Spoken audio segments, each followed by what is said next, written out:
90s kids यांनी जो gaming revolution बघितलंय यांच्यासारखं लकी कोणीच नाही. हाय, मी RJ ॲडी. तुम्ही जर 90s किड्स आहात तर तुम्ही सगळ्यात पहिला व्हिडिओ गेम बघितलाय तो म्हणजे 999999 in 1. त्यावेळेस पण खूप आलेले, बट ठीक आहे. स्कूल कम्प्युटरमध्ये महाजोंग, सुडोकू, माइनस्वीपर, डेव असे गेम्स, कीबोर्डवाला व्हिडिओ गेम आला, मग त्यात बंदूक आली, त्यात आपण duck Hunt, Mario, Olympics, Contra असे गेम खेळलो. त्यानंतर लाईफमध्ये आला PS, प्ले स्टेशन. 5 रुपये तासाने मी सुरुवात केली होती. आज पण माझ्याकडे PS2 आहे. तेव्हा 2D आणि त्यानंतर 3D या पॅराडाईममध्ये आपण शिफ्ट झालो. SmackDown, Ben 10, GTA, Dragon Ball Z, God of War, Mortal Kombat खेळलो.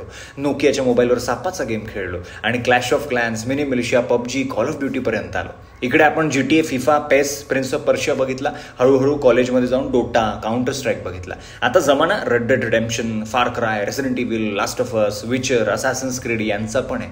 तर मुद्दा हा आहे की आपण किती लकी आहोत जो भारतात आपल्याला हे डोळ्यापुढे घडताना दिसलं, हे रेव्होल्युशन्स बघायला मिळाले. यार, दिस इज अमेझिंग.